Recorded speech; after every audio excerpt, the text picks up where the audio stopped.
عورت کی آواز کا پردہ ہے۔ اب دیکھیے کس حد تک نماز میں اس وقت عورتیں بھی شریک ہوتی تھیں، اگرچہ حضور نے فرمایا مردوں کی صف بہترین سب سے آگے والی ہے اور سب سے بری صف سب سے پیچھے ہے، کیونکہ اس کے پیچھے پھر عورتوں کی صف ہوتی تھی، اور عورتوں کے لیے سب سے اچھی صف سب سے پچھلی والی ہے اور سب سے بری سب سے آگے والی ہے۔ سب سے آگے والوں کے سامنے پھر مرد ہوتے تھے، ان کی پشت ہوتی تھی۔ تو اسی طریقے سے اگر غلطی کی ہے تو مرد جو ہے کہے گا سبحان اللہ، امام سے غلطی ہو گئی ہے، مرد کیا کہے گا؟ سبحان اللہ۔ عورت کیا کرے گی؟ اپنے ایک ہاتھ کے پشت پر اپنا ہاتھ مارے گی، اپنی آواز نہیں نکالنی، آواز کا پردہ۔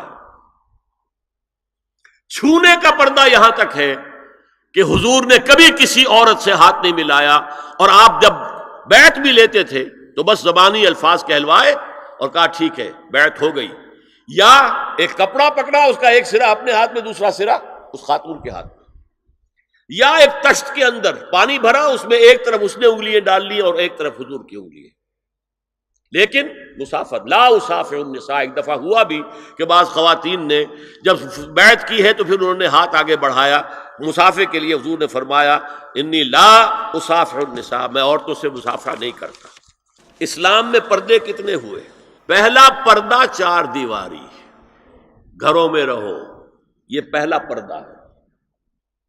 جیسے ڈیفنس لائنز ہوتی ہے نا فوج کی، یہ فرسٹ ڈیفنس لائن، سیکنڈ ہے، تھرڈ ہے، پہلی کو عبور کر کے کوئی آ جائے تو سیکنڈ ہے، سیکنڈ سے گزرے تو پہلا پردہ 4 دیواری، اس میں محرم آئے گا۔ اب دیکھیے اسی پر ہماری تہذیب استوار ہوئی، اسی پر ہمارا آرکیٹیکچر بنا، گھر ایسے بنے کہ مردانہ علیحدہ زنانہ علیحدہ، چھوٹا آدمی ہے تب بھی بیٹھک علیحدہ، بیٹھک باہر سے کھلے گی اور پھر ڈیوڑی سے ہو کر پھر گھر کے اندر جائیں گے، مرد آئیں گے تو یہاں بیٹھیں گے، اندر نہیں جائیں گے، اندر تو صرف وہی جائیں گے جو محرم ہے، ابدی محرم۔ دوسرا پردہ ستر، گھر کے اندر جو محرم آ گئے ہیں ان کے سامنے چہرہ تو کھلے گا، باقی جسم کا کوئی حصہ بھائی بہن کا نہیں دیکھ سکتا، اور باپ بیٹی کا نہیں دیکھ سکتا، بیٹا ماں کا نہیں دیکھ سکتا۔ یہ ستر،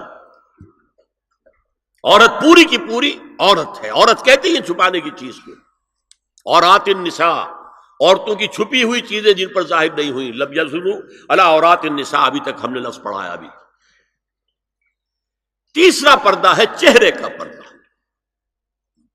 یہ ہے غیر محرموں سے، اور جب کہ گھر سے باہر نکلنا ہو اس کے لیے سورہ احزاب میں نے کہا تھا گھر سے باہر کا پردہ، چہرے کا پردہ وہ غیر محرموں سے ہے، اور گھر سے باہر نکلے گی تو غیر محرم سامنے آئیں گے۔ یا ایھا النبی قل لازواجک وبناتک ونساء المؤمنین یدنین علیہن من جلابیبہن ذالک ادنی ان یعرفن فلا یؤذین وکان اللہ غفورا رحیما۔ اے نبی صلی اللہ علیہ وسلم کہہ دیجئے اپنی بیٹیوں سے اور اپنی بیویوں سے اور مسلمانوں کی خواتین سے۔ اب دیکھیے یہ سورہ احزاب ہی میں ہو رہا ہے، شروع میں یا نساء نبی سے بات چلی، استیزان بھی صرف نبی کے گھر میں داخل نہ ہو اذن کے بغیر، آگے چل کر سورہ احزاب ہی میں عام بھی کر دیا، قل لازواجک وبناتک ونساء المؤمنین، کہہ دیجئے اپنی بیویوں سے، اپنی بیٹیوں سے اور اہل ایمان کی خواتین سے، یدنین علیہن من جلابیبہن، کہ وہ اپنے چہروں کے اوپر اپنی جلباب کو لٹکا لیا کریں، چہرہ چھپ جائے۔ اب اس کی تفسیر میں چاہتا ہوں کہ آپ کو جو مختلف مفسرین نے کی ہے وہ آپ کے سامنے میں رکھوں۔ حضرت عبداللہ ابن عباس نے اس آیت کی جو وضاحت فرمائی ہے اسے حافظ ابن کثیر نے اپنی تفسیر میں اس طرح نقل کیا ہے، اللہ نے مسلمان عورتوں کو حکم دیا ہے کہ جب وہ کسی کام کے لیے گھروں سے نکلیں تو اپنی چادروں کے پلو اوپر سے ڈال کر اپنا منہ چھپا لیں اور صرف ایک آنکھ کھلی رکھیں، دونوں آنکھیں بھی غلط ہیں۔ ہمارے ہاں برقع کیوں بنا تھا؟ دیکھیے چادر میں عورت لپٹی ہوگی، اس کا ہاتھ جو ہے اس چادر کو سنبھالنے میں آکوپائی ہو جائے گا۔ برقع ضرورت کی ایجاد ہے جو ہوا ہے، اور اس کے آگے آپ کو معلوم ہے پچھلے برقعوں میں جالیاں لگی ہوتی تھی کہ نگاہوں سے بھی براہ راست سامنا نہ ہو۔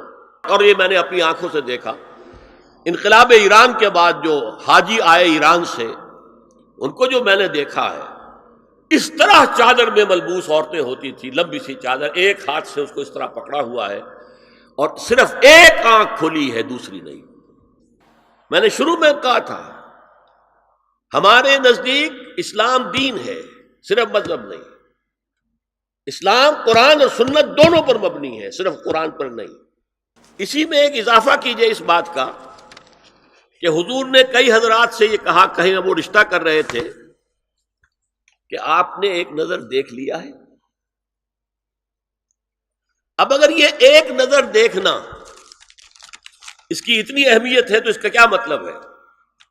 اگر تو صورتحال یہ ہوتی کہ ہر وقت چہرہ کھلا ہے، آ رہے جا رہے، تو ایک نظر دیکھنے کی کیا ضرورت ہے؟ وہ تو دیکھا دکھایا ہے۔ زمانہ آیا ہے بے حجابی کا، عام دیدار یار ہوگا۔ سکوت تھا پردہ دار جس کا، وہ راز اب آشکار ہوگا۔ تو ظاہر بات ہے وہاں پردہ ہو گیا تھا، تبھی تو تھا نا کہ ایک نظر دیکھ لو۔ آپ نے پوچھا ایک صحابی سے کہ رشتہ کہاں کیا؟ وہاں کیا ہے، تم نے ایک نظر دیکھ لیا ہے؟ اس خاندان کی آنکھوں میں کچھ نقص ہوتا ہے، دیکھ لو، بس ایک نظر دیکھنا ہے، اس کی اجازت۔ تو یہ اجازت ہونا اس کا خود ثبوت ہے کہ عام حالات میں عورت جو ہے وہ دکھائی نہیں دیتی تھی، بلکہ وہ پردے میں رہتی تھی۔ مسلمان جدید تعلیم یافتہ دانشوروں کی منافقت، وہ کہتے ہیں یہ پردہ وردہ سب مولویوں کی ایجاد ہے۔ کبھی کہہ دیتے ہیں یہ تو ہندوستان میں راجپوتوں کا پردہ ہوتا تھا تو مسلمانوں نے یہاں یہ پردہ ایجاد کر لیا۔ میں نے دیکھا ہے عرب کی بدو خواتین کو مکے سے مدینے جاتے ہوئے نظر آتی ہیں۔ ایک خاتون اونٹ کی پوری قطار لے کر جا رہی ہے، ہاتھ میں لاٹھی ہے، پورا مکمل پردہ، چہرہ چھپا ہوا، آنکھوں کے اوپر بھی کوئی انہوں نے وہ حجاب سا بنایا ہوتا ہے خاص چھجا سا، اور ہاتھوں میں دستانے، پاؤں میں جرابے۔ یہ کون سے راجپوتوں کا پردہ سعودی و عرب کی جو ہے ریگستانوں میں پہنچ گیا؟ بدو جب آتے ہیں اپنی عورتوں کو اسی حال میں لے کر آتے ہیں، اور ان کا یہ ہے کہ وہ احرام کا معاملہ بھی یہ ہے کہ یہاں چھجا بنا کر آگے چادر لٹکا لیتے ہیں، صرف چہرے سے مس نہ کرے بس۔ اور وہ پھر اپنی خواتین کو جب طواف کراتے ہیں تو ان کے گرد گھیرا ڈال لیتے ہیں، ہاتھ سے ہاتھ پکڑ کر، تاکہ کسی اور کے ساتھ ان کا نہ کندھا لگے اور نہ کوئی اور جسم کا حصہ بس۔ یہ پردہ وہاں کہاں سے آ گیا؟ سر سید کا واقعہ تو میں آپ کو بتا چکا ہوں۔ اب ذرا علامہ اقبال، میں منافقت اس لیے کہہ رہا ہوں کہ ایک طرف ہمارا جدید دانشور طبقہ، مولوی ملاٹے دیوبندی ہوں، فلاں ہوں، یہ ہوں وہ ہوں، یہ دقیانوسی ہے، اصل میں تو سر سید احمد خان، اور پھر علامہ اقبال۔ علامہ اقبال کا حال کیا ہے وہ سن لیجئے آپ۔ انگریز سرکار لارڈ ولنگٹن کے زمانے میں علامہ اقبال کو اپنا گورنر بنا کر جنوبی افریقہ بھیجنا چاہتے تھی۔ من جملہ دیگر شرائط کے ایک شرط یہ بھی تھی کہ تمام سرکاری تقریبات میں بیگم اقبال ان کے ہمراہ ہوں گی۔ علامہ اقبال نے یہ کہہ کر اس پیشکش کو ٹھکرا دیا، بے شک میں گناہگار مسلمان ہوں اور اعمال کے اعتبار سے مجھ سے بہت سی کوتاہیاں سرزد ہوتی ہیں، تاہم میں اتنا بے غیرت نہیں ہوں کہ محض ایک سرکاری عہدے کی خاطر اپنی بیوی کو بے پردہ کر دوں۔ هي الحلقات تحفظني بآيات من القرآن، هي الحلقات تملأني بحب المصطفى العدنان، هي الحلقات تحفظني